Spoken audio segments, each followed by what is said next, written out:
¿Cómo están? Buenas noches, bienvenidos a las pantallas de Vía X. Tiempos Violentos ya está al aire. Qué curioso cómo actúa el delito, ¿no? Tras el anuncio presidencial de apoyar vía subdere a los municipios para que destruyan los mausoleos, animitas y otras muestras de reconocimiento al crimen, esta mañana apareció uno de estos lugares totalmente destruido. Probablemente uno de los más tristemente célebres mausoleos ilegales en una plaza de Lo Espejo.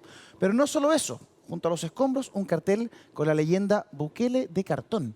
Quizás en referencia al anunciado por el presidente, quizás como una demostración de que aquí el Estado no corre, que para levantar estos lugares, pero también para votarlos, los que mandan son ellos.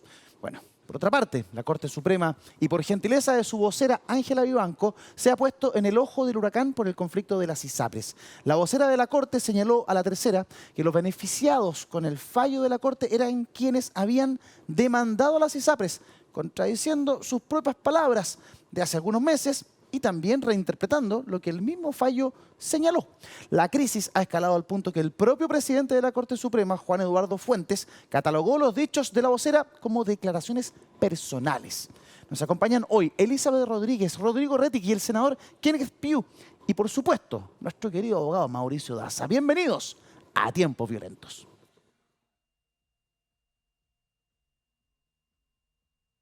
Yo no le puedo dar ninguna respuesta sobre ese tema porque ese es un tema absolutamente de la tercera sala. ¿Ya? Y en su competencia es esa sala la que le corresponde emitir cualquier pronunciamiento, dictar cualquier resolución al respecto. ¿Pero qué le parecen las críticas que apuntan a un giro por parte de la Corte Suprema? Porque las declaraciones de la ministra se contraponen con sus dichos en marzo del año de No, yo no voy a hacer ninguna crítica a la ministra porque no me corresponde y esas son declaraciones personales de ella, así que cualquier explicación le corresponde a ella dar sobre el tema. Ahí estaba el presidente de la Corte Suprema, Juan Eduardo Fuentes, quien no es muy dado a hablar con los medios de comunicación, pero que sin embargo a partir de esta polémica entra en la arena pública de la conversación, aportando su visión. Y hay algunas cositas que le quiero preguntar a Mauricio Daza respecto de esas declaraciones, pero antes vamos a hablar a nuestro invitado y por supuesto a nuestro abogado Mauricio Daza. ¿Cómo estás, Mauricio? Muy buenas noches. Hola, muchas gracias por acompañarnos en esta nueva semana acá, Tiempos Violentos. Efectivamente vamos a hablar acerca de esta polémica ya que resulta la interpretación del fallo de la ISAPRES. ¿Qué es lo que dijo? ¿Qué es lo que no dice? Ya ni siquiera lo puedo pronunciar porque es todo muy confuso. Oiga, un fallo en noviembre del año pasado y todavía no hay claridad respecto a este punto. Bueno, de eso vamos a conversar hoy día. Pero ojo, también vamos a hablar acerca de novedades respecto del hackeo que sufrió el Ejército la semana pasada. Una persona imputada en prisión preventiva. ¿Qué significa esto en términos de ciberseguridad, de la defensa nacional, de la inteligencia? Hoy día tenemos una persona experta que viene hace años hablando de este asunto, cuando no estaba muy de moda como el senador Pugh. Así que de esto y mucho más vamos a hablar con nuestros invitados acá en Tiempos Violentos. Ronda de 10 segundos para saludar a nuestros invitados de esta noche. Comenzamos con el abogado del Partido Liberal, Rodrigo Rettig. Rodrigo, muy buenas noches, gracias por acompañarnos. 10 segundos para ti. Muy buenas noches a todas y todos. Yo creo que las declaraciones de la ministra Vivanco son a título personal. El fallo habla por sí solo y ese fallo señala expresamente que es para todas las personas que tienen contratos de salud. Perfecto, vamos a estar viendo aquello más adelante. Saludamos también a la abogada militante del Partido de la Gente. Ella dice que son adherentes del Partido de la Gente. Elizabeth Rodríguez, muy buenas noches. Tus 10 segundos. Muchas gracias, buenas noches a los que están en la casa. Y sí, ha vuelto la cordura al Poder Judicial y específicamente a la Corte Suprema. Las sentencias deben aplicarse a quien denuncia, no a todos. ¿A quién denuncia y no a todos? Mira, tenemos ahí versiones contrapuestas, vamos a estar analizándolo. Le damos la bienvenida porque es primera vez que nos acompaña en el programa, lo adelantaba Mauricio, una persona que desde que comenzó a legislar ahí en el Senado, viene hablando de inteligencia, de ciberseguridad y de muchas otras cosas. El senador de RN, Kenneth Pugh, ¿cómo está, senador? Buenas noches, sus primeros 10 segundos, por favor. Muchas gracias, Eduardo, y saludo a todos en la casa estas muy buenas noches. Mucha contradicción produce confusión, eso es lo que estamos viendo. Pareciera que este fallo lo hubiesen escrito con letra de médico porque no se entiende. Sí creo que son las personas. Perfecto, genera confusión. Yo estoy de acuerdo con el senador. De pronto, la vocera dice una cosa, el presidente de la Corte dice otra, el presidente de la República dice otra, la ministra del Interior otra, el ministro de Justicia. Entonces uno dice, chuta, no entiendo nada. Ahora, respecto a las palabras que veíamos del presidente de la Corte Suprema, él dice, esto lo ve la tercera sala, yo soy presidente de la Corte Suprema, no tengo por qué referirme.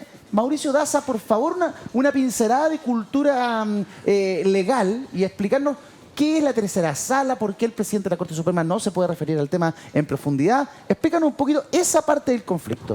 A ver, bueno, lo primero, la Corte Suprema está integrada por 21 ministros.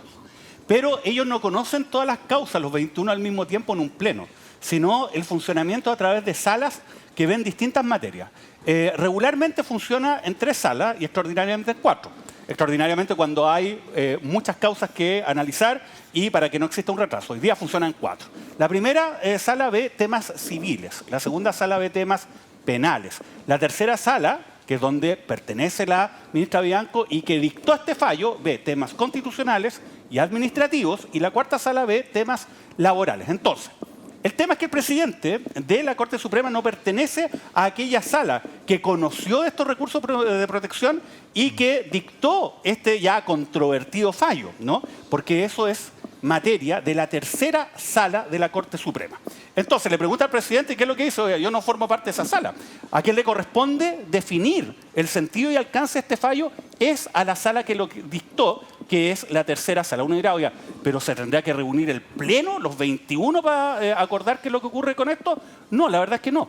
Porque nuestra normativa establece que el pronunciamiento de cada sala es equivalente al pronunciamiento de toda la Corte en aquellas materias que son de su competencia. No. Hay algunas materias excepcionalmente que sí son materias que son competencia del Pleno, como por ejemplo el desafuero, ¿no?, de un parlamentario, por ejemplo, ¿no? Las apelaciones a resoluciones de las Cortes de Apelaciones que dan pie a un desafuero, entre otras materias muy excepcionales. Pero en general, las decisiones que se adoptan en los casos que conoce la Corte Suprema son en salas. Y por eso es que el ministro dice, oye, ¿sabe qué? A mí no me pregunten.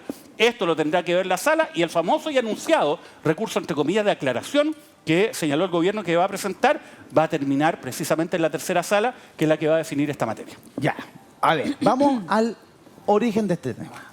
La vocera de la Corte Suprema, que es parte de la tercera sala, que supo toda esta materia, como nos explicó Mauricio, da una entrevista el día de ayer al diario La Tercera, y dice que las personas que se beneficiarían, ¿cierto?, con este fallo de la Corte Suprema, y lo estamos viendo, sería para quienes demandaron. Es decir, entre comillas, los excedentes que las ISAPRES tienen que devolver son a quienes demandaron. ¿A qué demanda? Bueno, las demandas que los afiliados de ISAPRES le hicieron a las ISAPRES a través del Poder Judicial durante ciertos años. Bien, eso se contrapone con lo que ella misma había señalado hace meses atrás, con lo que el propio fallo dice, porque el fallo habla de que a todas las personas, y con la interpretación que básicamente todo el país había hecho, desde el presidente de la República para abajo. Es lo que ha generado una serie de reacciones de todos los estamentos que nosotros mencionábamos hace un instante. Elizabeth Rodríguez, que está con nosotros, dice, por fin vuelve la cordura al sistema judicial. Y esto en línea con lo que plantea la vocera. ¿Por qué tendría razón la vocera Elizabeth de que los beneficiados de este fallo serían solo quienes demandaron a las ISAPRES? Cuéntame, por favor. A ver, acá hay dos cosas que hay que aclarar. Una es el procedimiento judicial y cómo se interpreta la norma. Y acá hay un conflicto que generó la primera declaración de la ministra Vivanco, generando en la sentencia una aplicación erga omnes. ¿Qué significa la aplicación erga omnes? Que se va a aplicar esta materia a todos los seres humanos que estén involucrados con un ISAPRE. Bueno, eso es una falta al proceso de interpretación y aplicación de una norma, de una sentencia jurídica. El Poder Judicial y el Código Civil es sumamente específico y una sentencia judicial afecta a las partes involucradas en un juicio.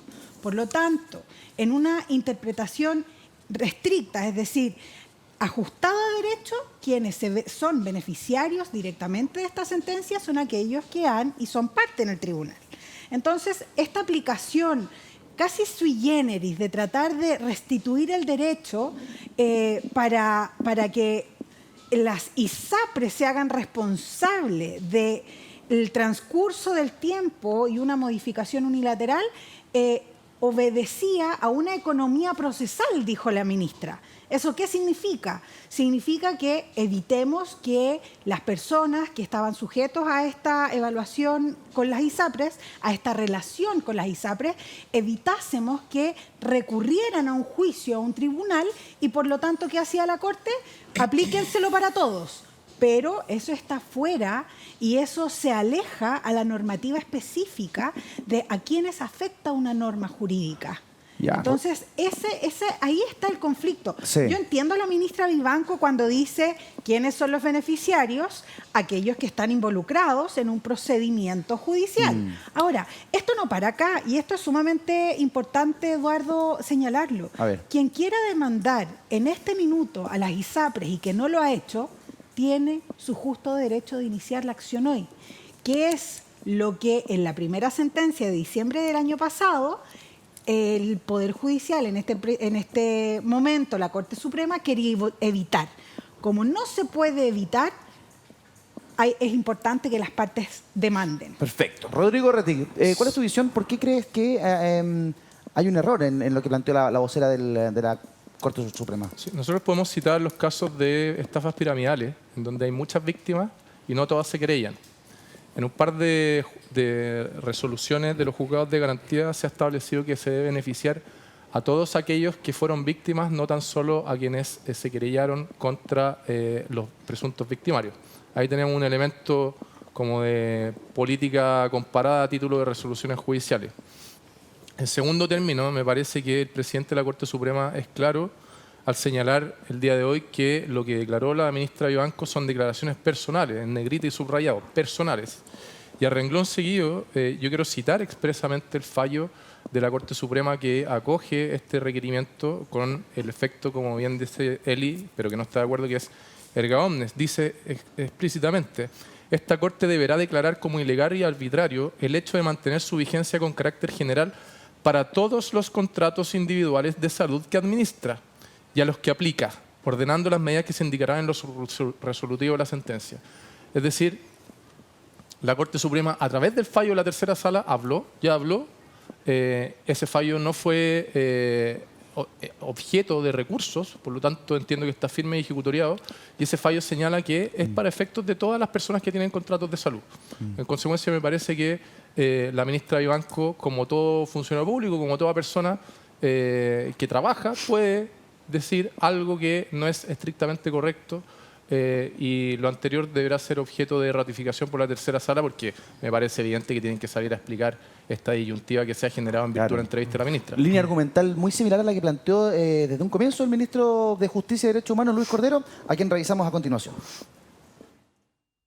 Sí, yo tomaría las declaraciones de la ministra Vivanco como una simple entrevista.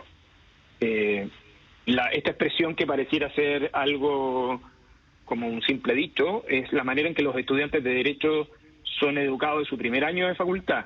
Los jueces hablan a través de su sentencia. La fuente del derecho en ese caso es la sentencia judicial, no una entrevista, y por eso lo relevante es lo que responde a la Corte en la solicitud de aclaración, más que en la entrevista de la ministra Vivanco. Ahí estaba el ministro de Justicia, quien interpretaba las declaraciones de la vocera del máximo tribunal como una simple entrevista. Senador, usted argumentaba las confusiones que se generan. Yo también las encuentro complejas, preocupantes, sobre todo en fallos tan polémicos que han generado tanta controversia en el último tiempo aquí en el país. ¿Qué le parece lo que señaló la vocera de la Corte Suprema? Tal como indiqué, cuando hay contradicciones se producen confusiones. El problema que tenemos es que entender la separación de los poderes. El Poder Ejecutivo tiene, a través de la Superintendencia de Salud, la capacidad para poder regular y controlar el sistema de salud, con prestadores públicos y privados. Y ahí es donde se origina este problema. O sea, esto está en la forma de aplicación de las mismas leyes que nosotros hemos hecho. Ante la demanda de personas, que está bien, recurren a la justicia, está este fallo. Y ahí entramos en las diferentes interpretaciones y en estas declaraciones. ¿Qué ocurre? Nuestro rol ahora como legisladores, nosotros podemos ir por dos líneas. Podemos ir por la línea, bueno, busquemos una ley que trate de arreglar esto, que han habido varias ideas. O la otra, que puede ocurrir, y por eso es donde yo hago la advertencia, es un tema no relevante. O sea, aquí estamos viendo una situación en la Corte Suprema que podría incluso llegar a acusaciones constitucionales. Si llegara a dar ese caso, yo soy juez y por lo tanto no voy a emitir ninguna opinión respecto a cómo me parece o no me parece, pues sería impropio. Pero eso es nuestro modelo. O sea, nosotros tenemos un modelo, un Estado de Derecho bien definido, con reglas, que si bien están claras o se cumplen o no se cumplen, tenemos que entender que tenemos que respetarlo. El Estado de Derecho derecho es lo que nos da la garantía de vivir y vivir tranquilamente. Entonces respetemos los poderes, cada uno con su independencia, que cada uno haga lo que corresponde, que tiene que hacer, y a las personas aclararles, porque hay casi 3 millones de personas en ISAPRE que están con una incertidumbre tremenda, que no saben qué tienen que hacer, si se tienen que cambiar a FONASA, si van a tener que contratar seguros, si se van a acabar la ISAPRE. El mismo sistema público que está viendo, ¿qué voy a hacer si llegan 3 millones de personas a atenderse, si ya estoy colapsado? Entonces es un problema grave, delicado, y yo llamo a la prudencia partiendo por el superintendente, a quien conozco, compartimos la misma región, tiene una tarea dura, al mismo gobierno que tiene que buscar, y a los parlamentarios, que tenemos que articular, porque la política finalmente es el arte de lo posible, en una situación compleja, no es simple. Todo esto que ha ocurrido, y estamos viendo ya, estamos entrando a las contradicciones, es una confusión gigantesca. Entonces, quizás es el momento como para ver el problema completo y no solo ver cada una de las cosas aisladas tal como están presentadas hasta ahora. Compartimentada. Esta larga historia, esta larga teleserie, si usted quiere, vive su capítulo más confuso. Porque, claro, una parte de la Corte Suprema, la ministra vocera, que es parte de la sala, emitió unas declaraciones que generaron toda la confusión. Ahora, ¿quiere usted, que quizás se viene sumando a la sintonía de esta gran teleserie llamada ISAPRES, entender qué está pasando, cuál es la historia de esta situación, cómo llegamos a esto, si finalmente el fallo va a terminar en un beneficio para usted, para su bolsillo? Mauricio Daza nos explica todo en Tiempo de Daza.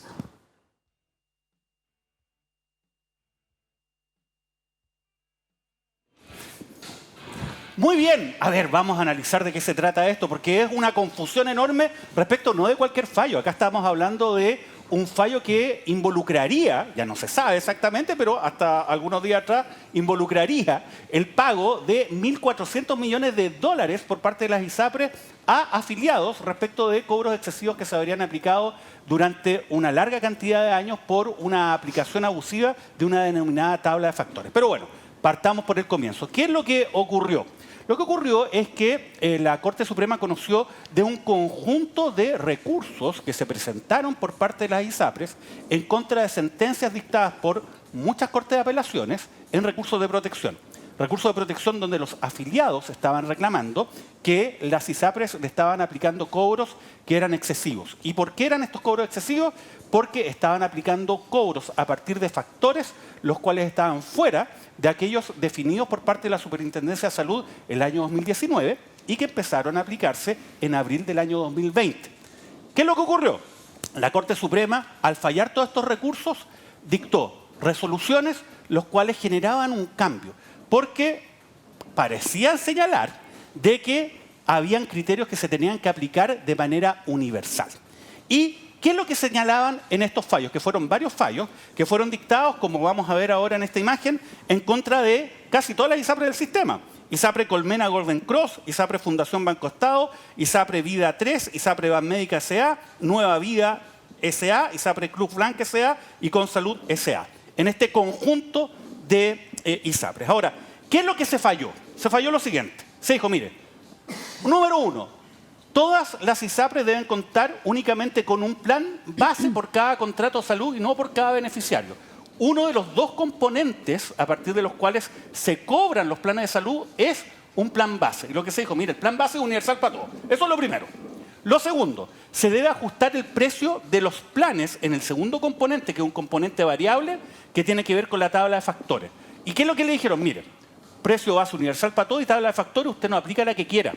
Usted solamente aplica la que se aplica a partir de lo señalado por la Superintendencia de Salud el año 2019 y que empezó a regir el 2020. Usted no puede aplicar otra cosa. Tercera cosa que dijo, mire, si usted ISAPRE le aplicó a sus afiliados cobros excesivos que van más allá de esa tabla de factores del año 2019 y que se empieza a aplicar el 2020, fijado por la Superintendencia de Salud, esa diferencia usted la tiene que devolver, señor ISAPRE. Y otra cosa muy importante, usted no puede aplicar la tabla de factores a nonatos ni a personas menores a 2 años. Eso es lo que señalaba el fallo, todos estos fallos, fue un conjunto de resoluciones. Pero bueno, hubo una sentencia que era especialmente importante porque sí definía el sentido y alcance de esta decisión. Y ahora lo vamos a ver en la siguiente ficha.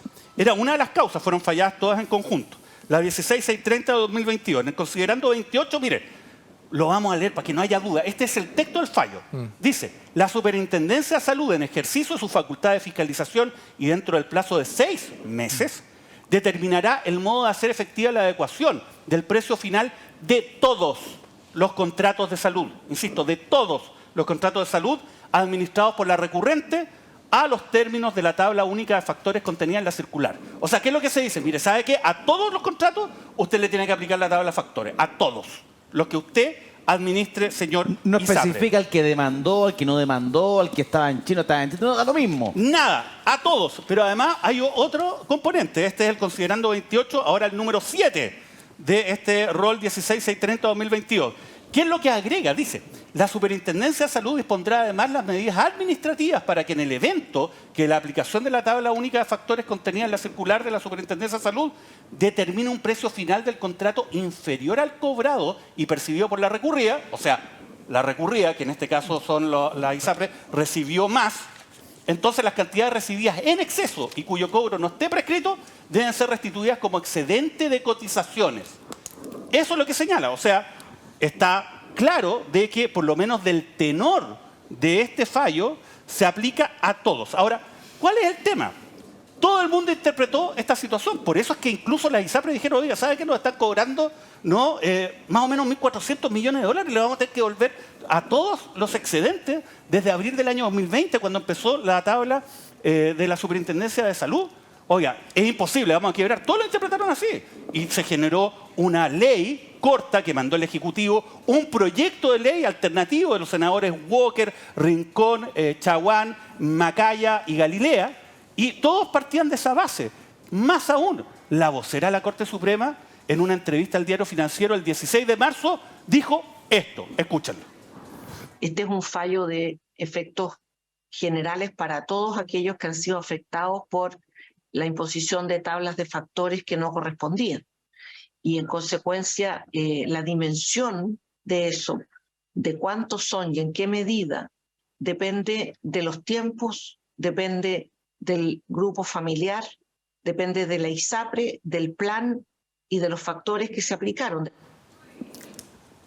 Bueno, Ahí acá mejoró, obviamente Qué se locura. dice con claridad de que es de efectos generales. Pero también hay una cosa de lógica, porque si no fuera de efectos generales, entonces ¿para qué ordenar que la superintendencia tenga que hacer los cálculos? Porque en el fondo los demandantes, o sea, más bien, los recurrentes es un puñado de personas y simplemente en ese caso se tendría que aplicar las normas generales para los efectos de liquidar lo que se adeuda en cada uno de estos casos. No sería necesario una circular, no sería necesario un plazo de 6 meses para hacerlo, porque el monto no serían 1.400 millones de dólares, serían algunos millones de pesos eventualmente a las personas que efectivamente recurrieron. Bueno, todo estaba en esto, en la discusión de cómo se solucionaba este tema, hasta que el último domingo sale en la portada del diario La Tercera la misma ministra Vivanco, vocera, diciendo lo siguiente: al no haber nunca usted demandado, no tiene nada hacia atrás que cobrar. Los excedentes que las ISAPRES tienen que devolver son a las personas que demandaron.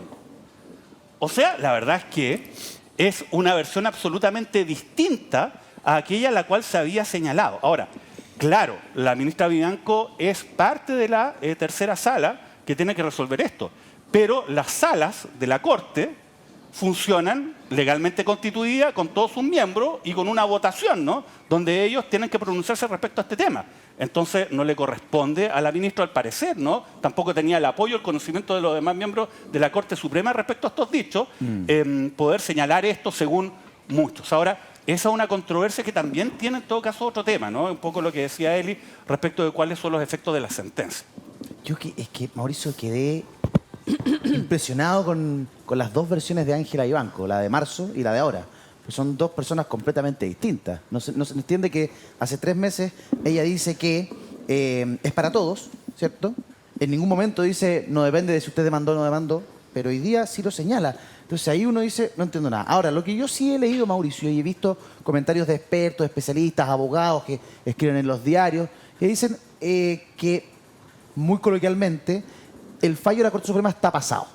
Que la Corte Suprema se excede, que no corresponde. ¿Por qué argumentan aquello? ¿En qué se afirma que supuestamente el fallo de la Corte Suprema está excedido? ¿Y por qué esto podría... ¿Y por qué podríamos tener un vuelco en esta historia de la ISAPRE? Ahora, yo creo que acá hay dos problemas que son completamente distintos. Lo primero, ¿qué es lo que dice el fallo de la Corte Suprema, que se encuentra firme ejecutoriado, sobre el cual no hay ningún recurso en contra? O sea, ¿qué es lo que dice? Lo otro es si aquello que dice el fallo es adecuado legalmente. Y ese es otro debate. Respecto a esto último, donde se ha generado controversia. ¿Por qué?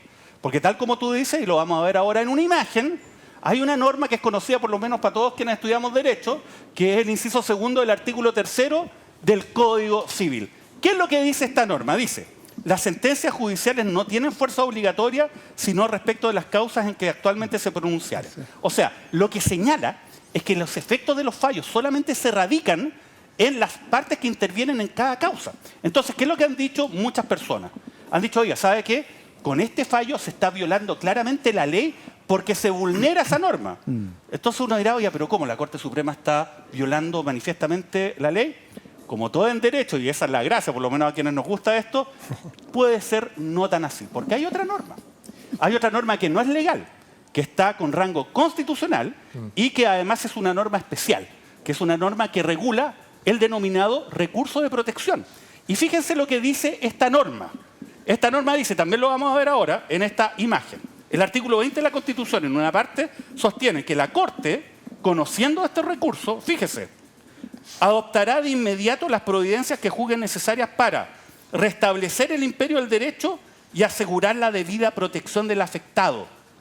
Entonces, muchos han interpretado que con aquello de restablecer el imperio del derecho, entonces la Corte tiene la posibilidad de ir más allá que el ámbito de las partes que han sido recurrentes y recurridas en esa causa. Y esto no es inédito, porque fíjense, hay otros fallos que en el contexto del recurso de protección también han tenido efectos que van más allá de las partes. Un ejemplo, lo que ocurrió con Quintero Puchuncaví. Con Quintero Puchuncaví, la Corte ordenó adoptar medidas que iban mucho más allá que las personas y organizaciones que recurrieron para resguardar, ¿no?, los derechos de las personas que están afectados precisamente por una afectación arbitraria y ilegal al medio ambiente, ¿no?, al derecho a vivir en un medio ambiente libre de contaminación. Entonces ahí, ¿qué es lo que se hizo? Fue restablecer el imperio del derecho. Bueno, pero más allá de cuál sea la interpretación, lo importante es honrar lo que dice un fallo. A mí hay muchos fallos que no me gustan de la Corte Suprema, pero donde no cabe duda, más allá que a usted le guste o a mí me guste un fallo de la Corte Suprema, es que hay que respetarlo. Y eso también incluye a los jueces, y esto a partir del sentido y alcance real derivado de su texto, ¿no?, del texto de lo que se ha fallado. Y aquí parece que se estaría dando un vuelco que no sería consistente con lo que se ha declarado antes y sobre todo con el tenor literal de la sentencia. ¿Guste o no? Oye, Mauricio, qué buena la explicación, porque uno va aprendiendo un montón de cosas que no es de común conocimiento para todos los que no estamos metidos en una corte litigando o que no somos abogados de profesión. Al tener el artículo 20, rango constitucional, que está consagrado en la Constitución, es más, comillas, poderoso, más fuerte, pesa más que el artículo 3º, artículo 3 del inciso segundo del Código Civil. Pero mientras tú explicabas esto, Elizabeth Rodríguez, que es abogada, venía a la cabeza y decía, no. Entonces, Elizabeth, ¿por qué no? Porque según la explicación que hace Mauricio, para mí tiene toda la razón, yo no soy juez ni de nada, pero da la idea de que la Constitución pesa más que una ley. ¿Por qué no? No, lo que acabas de decir es correcto. La interpretación que genera acá mi colega Asa también es correcta, pero la materia y el bien jurídico protegido respecto a lo que se está litigando tiene una distinta aplicación práctica. Cuando hablamos de una sentencia que afecta directamente a personas determinadas, sí. El inciso segundo del artículo 3º de este artículo que tú lees de los efectos de la sentencia aplican única y exclusivamente a las partes involucradas en la causa. El recurso de protección que se está tratando de aplicar por analogía dice relación a un bien jurídico protegido pero que afecte a la comunidad. Perdón, ¿qué es un bien jurídico protegido? Para que todos entiendan la casa. Hoy día estamos especialmente legales. Es la cosa que se quiere proteger. Ya. Ese es el bien jurídico protegido. Por ejemplo, en Puchuncaví, Ventana Puchuncaví, el bien jurídico protegido era la salud pública. En ese sentido, la Corte Suprema o la Corte de Apelaciones, a través de un recurso de protección, ordena a una empresa a restituir al orden una situación determinada, pero que no hay un contrato con las personas. Sácame una duda, perdón. No hay un contrato con las personas y por lo tanto no son parte. Entiendo, pero pregunta, si el fallo dice todos, ¿por qué podría no ser todos? Porque si el hay una fallo dice ultrapetita en el sistema irrestricto de aplicación de la sentencia. Yo entiendo, y esto no es una defensa a las ISAPRES, esto quiero que quede sumamente claro. Yo no estoy defendiendo a las ISAPRES. ¿A quién está defendiendo? Al sistema del Poder Judicial. Ya. Yo creo que acá yo sí soy muy, muy amante del tenor literal de la norma. Y el tenor literal de la norma, lo que dice nuestro derecho, es que las sentencias judiciales son respecto y afectan a las personas parte. Ya, quiero más opiniones, quiero entender esto. Para cerrar el círculo. Por favor, Eduardo. Elisa, muy breve. Para cerrar el círculo. Sí. El recurso de protección, este recurso que hace mención Mauricio, Sí. aún así afecta a las partes que reclamen la protección que requiere alegar. Y puede afectar a todos, y enhorabuena, pero aún así va dirigido a aquellos que argumentan que están en un recurso de protección por algo. En este caso, la Corte sí genera un tejo pasado, otorgando un derecho a quien no lo ha alegado. Ya, voy a ir con ahí el otro, está con el otro abogado la del línea panel, fina con Rodrigo Retti. Pero la ley. antes, senador Piu, ¿no le da a usted la sensación, la idea de que quienes nos están viendo en la casa nos dicen, esta cuestión la armaron abogados, aquí las letras las están dando vuelta para allá, vuelta para acá, y uno dice, aquí vamos a perder, no nos van a pagar nada de lo que nos cobran excedidamente? Se lo pregunto a usted que de profesión no es abogado. Bueno, no soy abogado, efectivamente. Este es un tema jurídico y eso es lo que hay que entender. Y lo que se está analizando es la forma en que se fue desarrollando este proceso. Nuestras leyes son claras, las autoridades controladoras, en este caso una superintendencia que tiene que actuar, el derecho que tiene cada persona a requerir algo. Y esa es la administración de la justicia, es dar a cada uno lo que merece, a cada uno lo que merece.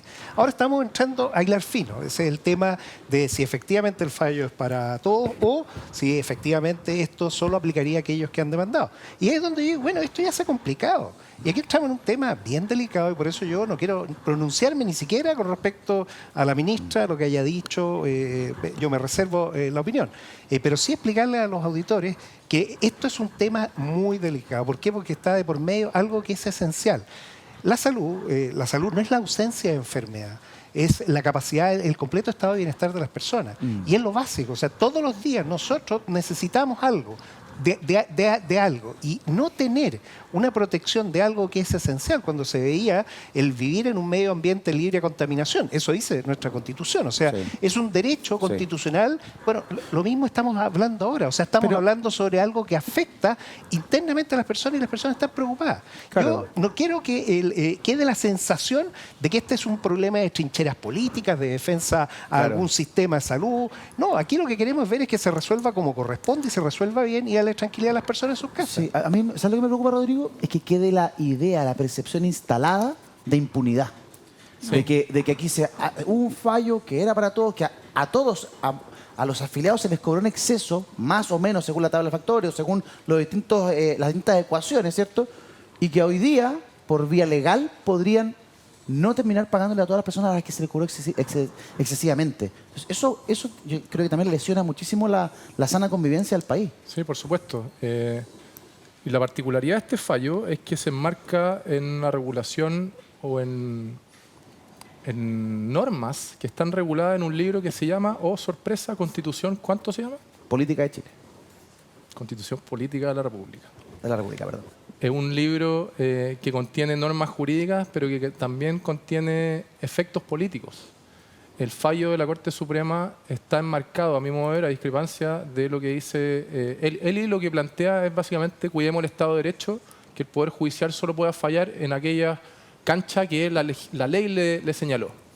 Pero esa es una interpretación de una muy buena abogada que tiene interpretaciones disímiles por parte de otros buenos abogados también, como Mauricio, como yo. Y el dicho de que hay tantas opiniones como abogados existentes me parece que aplica a la perfección.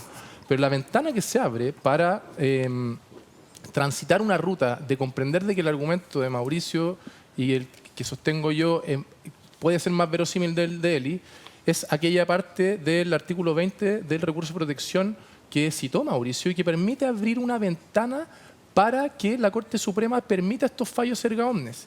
Y aquí quiero traer a colación dos elementos para hacer un juicio al respecto. El recurso de protección, por ejemplo, es una acción de cautelar garantías fundamentales que uno puede presentar en nombre de otras personas. Yo, Rodrigo Rettig, puedo presentar en nombre de Eli y de todos los del panel y de todo Vía X, o también de todo el país, por ejemplo. Entonces, es una acción distinta de una demanda indemnizatoria de la empresa 1 contra la empresa 2. Y segundo, la Corte Internacional de Justicia ha reconocido la existencia de nombres imperativas de derecho internacional que establecen derechos y obligaciones erga omnes, como por ejemplo en casos de norma de prohibición de uso de fuerza, de agresión, de genocidio y de vulneración de normas humanitarias. ¿Qué es la vulneración de la ISAPRE para las personas normas humanitarias? No se puede comprender de que solo a Carabineros se le diga, mire, no atente contra la indemnidad de estas personas cuando se manifiestan, solo aquellos que presentaron una acción judicial. No, pues le dice, oiga, usted no puede afectar a nadie, independiente que haya demandado a presentar una acción constitucional o legal o lo que sea, contra una institución respectiva. Perfecto. Ya, A ver, yo haría Mauricio otra Daza. cosa, Elisa, dame un segundo, por favor, porque tengo a alguien esperando Sí, y Mauricio no ha hablado. Un segundo. Pero a ver, es que lo que pasa es que acá hay varios debates, ¿no? Pero es que yo tengo una solución. El primer debate... Hagamos una ley. No, acá la solución No, sí tengo es una respetar los solución. fallos. La solución acá hay un bien, entre comillas, que es el superior, que es la seriedad de nuestras instituciones y el respeto al Estado de Derecho, que puede ser perfecto o imperfecto, pero hay que respetarlo. Y un tema tiene que ver con respetar las decisiones judiciales. Y cuando una decisión judicial se encuentra firme ejecutoriada, quedó. Ahora, a uno le puede gustar o no la decisión. Uno puede decir, mire, ¿sabe qué? Yo creo que la Corte Suprema se pasó, ¿no? El tejo. Están haciendo activismo judicial. Están metiéndose en ámbitos que se relacionan con políticas públicas, que esto en rigor le corresponde al Poder Ejecutivo y al Poder Legislativo. Sí, está bien, uno puede decir todas esas cosas. ¿Por qué este fallo no debió haber sido lo que es? El problema es qué es lo que es este fallo. Y el tema es el siguiente. El texto del fallo señala, en su tenor literal, que esto se aplica a todos los afiliados. En segundo lugar, la propia vocera de la Corte Suprema dijo en una entrevista el 16 de marzo de este año, se aplica a todos. Las disposiciones contenidas en el fallo son consistentes como se aplica a todos, porque por eso se manda a la superintendencia a dictar una circular, porque si solamente se hiciera el cobro a los recurrentes, la superintendencia no tiene que hacer una circular, sino simplemente se liquida en cada uno de los casos cuál es el monto de la deuda y se ordena pagar. Entonces lo grave es la credibilidad y la fe pública, porque no puede ser que después de cuántos meses, de noviembre, a esta fecha, ahora, a través de una entrevista el día domingo, la vocera de la Corte Suprema, que al parecer tampoco estaba hablando a nombre de la Corte Suprema, porque resulta que ahora el presidente dice, es opinión de ella, venga a dar una interpretación que es completamente distinta a aquella la cual fue dada incluso por las propias ISAPRE. Entonces, yo creo que ese es el tema.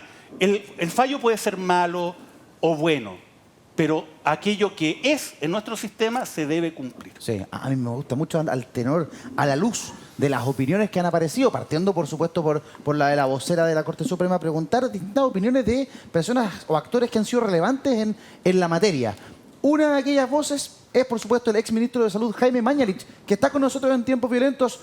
Buenas noches, doctor, ¿cómo está? Gusto saludarlo. Estupendo, Eduardo. ¿Y usted cómo está? Buenas noches. Bien, todo bien, doctor. Tanto tiempo sin verlo, sin conversar, y ahora nos reencontramos. No invitan, pues. Es verdad. Es una cosa. Me dicen que estaba con la agenda tremenda. ocupada. ¿Con qué vocera está usted más de acuerdo? ¿Con la del 16 de marzo, que opinaba que este fallo era para todos? ¿O con la de ahora, desde este fin de semana, que dice que es solamente para quienes demandaron? Yo he revisado con asesoría experta, porque yo no soy abogado, el fallo de noviembre de la Corte Suprema respecto a la tabla de factores, que ustedes saben es una repetición, una iteración de fallos en relación a diversas ISAPRES, la primera de ellas Colmena, y después copy-paste, ¿no es cierto?, respecto a las otras. Y la verdad, independiente de las vocerías A o B, que no forman parte de argumentos jurídicos, las vocerías, La verdad es que el fallo de la Corte Suprema, en mi opinión, no es claro en esta materia.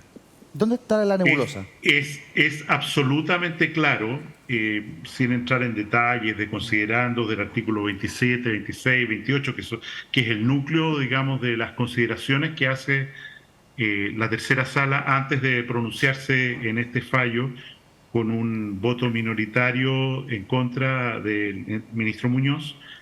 Pero en fin, los otros 4 magistrados dicen esto es. Y es evidente en la lectura del fallo que la aplicación desde este momento hacia el futuro, desde el momento del fallo hacia el futuro, para todo, como ustedes han dicho, ¿no es cierto?, en latín, para todas las personas en toda ocasión, que de aquí para adelante, desde el momento del fallo para adelante, no se puede aplicar sino la tabla de factores que fue promovida por nosotros el año 2019, que tenía como énfasis fundamental terminar con la discriminación de género. Ese era el énfasis de la tabla de factores del año 2019, que no existiera más esta discriminación hombre-mujer, y a la vez se redujo los tramos de edad por los cuales se aumentaban los factores para multiplicar el precio base. En fin, diciéndolo así, pareciera claro que el fallo es meridianamente universal, de aplicación universal, desde para las personas que reclamaron y no reclamaron por el alza, para 700.000, 800.000 personas, desde el momento del fallo hacia adelante. Respecto lo que a la pasada, para decirlo bien claro, significa que la situación de las aseguradoras sigue siendo extraordinariamente crítica. ¿Por qué? Porque se les dice de todas maneras, para el futuro, ustedes van a tener que reducir en forma significativa los precios de los planes que cobran y por lo tanto la viabilidad a mediano plazo del sistema ISAPRE, por supuesto, queda en contradicción o se hace muy difícil. Nosotros tuvimos aquí en el programa a un hombre que usó el mismo sillón que usted, del Ministerio de Salud, ¿cierto? El doctor Osvaldo Artaza. Y él nos habló en profundidad de el lobby, el peso, la presión de las ISAPRES. Él nos dijo que había una capacidad de lobby impresionante y además, bueno, arguyó que un 99,9% de los parlamentarios son afiliados de ISAPRES. Entonces, yo le pregunto, ¿cuánto pesó durante décadas el lobby de las ISAPRES en esa responsabilidad política que le corresponde al Estado de regular un mercado que tiene que ver con algo tan sensible como la salud? ¿Hubo inacción? ¿Hubo pasividad? ¿Cómo lo calificaría usted para que hayamos llegado a una situación como la que estamos viviendo hoy día, en el que el máximo tribunal del país emite un fallo que a sus ojos es confuso, para otros puede ser muy claro, pero que hoy día tiene a más de 3 millones de chilenos esperando saber si le va a llegar algo por lo que le cobraron en exceso durante tanto tiempo? Yo creo, Eduardo, que la declaración de que hay un área del territorio o, en fin, de la seguridad social, en este caso, sobre el cual el Estado no tiene gobierno y que está librado a las dinámicas del lobby, es algo un poquito difícil de tragar. A mí, como ministro, me tocó tramitar leyes muchísimo más duras desde el punto de vista del lobby que la reforma del sistema ISAPRE, y me refiero a la ley contra el tabaco, me refiero a la ley de etiquetado de alimentos, que lleva mi firma, a la ley de fármacos, que también lleva mi firma. O sea, si ustedes quieren hablar en un programa extenso de las vivencias del lobby en esa tramitación por las industrias que son reguladas, efectivamente los puedo entretener muchísimo. En el caso de las ISAPRE, efectivamente, las ISAPRE hicieron lobby, yo lo estimo suave, pero el tema fundamental es que en la seguridad social respecto a salud no tenemos un acuerdo país. Y eso está reflejado en la negativa al artículo 44 de la Constitución el 7 de septiembre pasado, donde había claramente una propuesta de una estatización completa del sistema de salud y que quedó en nada, y ahora vamos a otra discusión constitucional donde este tema va a de nuevo aparecer. Y la pregunta fundamental acá es, tenemos un sistema únicamente estatal, o sea, pagado por impuestos, cotizaciones, con prestadores solo públicos, un seguro, un super FONASA que maneja todos los fondos, o tenemos un sistema de seguridad social como Alemania o cualquiera, en el cual hay seguros mixtos que compensan sus costos o sus valores entre sí de acuerdo al riesgo de las personas. Sí. Este tema se va a resolver en la nueva Constitución y se va a votar en un plebiscito en diciembre. Nosotros podemos tener cualquier cantidad de opiniones respecto a lo que es bueno, pero lo que insisto es que en realidad durante más de 10 años esta tensión de visiones entre un maximalismo estatizante y un maximalismo liberal, llamémoslo de alguna manera, no logró acuerdos en el Parlamento para avanzar en una legislación, ni siquiera en reformas. Claro. Y por ejemplo, perdón la interrupción, pero por ejemplo, esa falta de diálogo entre ambas miradas de pronto evitó que nunca se legislara sobre una materia tan importante como la integración vertical. Nosotros hemos tenido, no sé, distintas autoridades sobre las cuales hemos hablado el tema. El exdiputado Gonzalo Fuenzalía nos habló, dijo, nunca se legisló respecto de la famosa integración vertical, que las ISAPRES sean dueñas de las clínicas, con todos los problemas que aquello puede conllevar, no solo para la regulación de ese mercado, sino que hoy día, si las ISAPRES entran en una situación de insolvencia, las clínicas también quebrarían. Entonces, es una situación que va entrelazada, es muy complejo aquello. ¿Por qué nunca se legisló respecto de la integración vertical, doctor? Porque está, digamos, todos los artículos que tenían con reforma o proyectos de ley, incluso iniciados en mensaje o en moción parlamentaria, se fundieron. Y este tema de la integración vertical está precisamente integrado al proyecto de reforma que pasó por la Cámara de Diputados aprobándose y no ha sido tramitado en el Senado. Y en ese contexto creo que, digamos, independiente de que haya artículos puntuales, por ejemplo, respecto a la integración vertical, respecto al fondo de compensación, respecto a diferentes temas, aquí lo que se necesita es sacar adelante una ley completa, más que un racimo, ¿no es cierto?, de una cosita, otra cosita, y es eso lo que se ha tratado de consolidar permanentemente. ¿Usted está de acuerdo o en contra de la integración vertical, doctor? Yo estoy en contra de la integración vertical, pero creo que hay que manifestar una preocupación respecto a esto. Hoy día la capacidad instalada de nuestro país, y lo vivimos muy intensamente durante la pandemia, es escasa y se necesita una colaboración público-privada a nivel de prestadores del Hospital Clínico de la Universidad Católica, del Hospital de la FACHE, o sea, fiscales públicos, clínica alemana, el que sea, para lograr que la gente, miremoslo ahora en el inicio del invierno con las enfermedades respiratorias, para lograr que la gente tenga la atención que necesita, donde sea que fuere, para salir adelante, no morir, etcétera, tener un respirador en el caso de la pandemia. Exactamente. Doctor, en ese contexto, a mí lo que más me preocupa de la incertidumbre actual es que efectivamente hay muchos prestadores privados o semiprivados que de alguna manera subsisten gracias a lo que las ISAPRES les pagan por las atenciones a sus beneficiarios. Y en ese sentido, la visión de que una estatización completa del sistema no tiene costo fiscal, producto de que todas las personas con enfermedades crónicas pasen a FONASA, o se resuelve con una licitación de seguros complementarios, a mí me parece que es miope.